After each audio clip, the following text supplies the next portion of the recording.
Welcome to this tutorial video. The goal of this video is to show you how to copy debtors and patients to a new entity.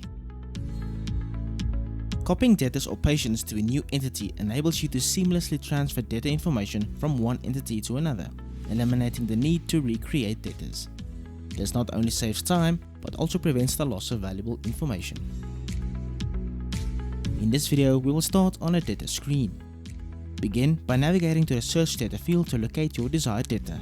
With the debtor list now filtered, select the desired debtor. The debtor sidebar will open. Click on a Debtor Edit button. The Debtor Details screen will open. To learn more about the Debtor Details screen, please refer to the Create New Debtor user manual, linked in this video's description. Now, proceed by clicking on a Copy to Entity button.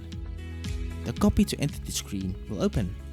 In the Search for Entity field, input the name or number of the entity to which you intend to copy the debtor.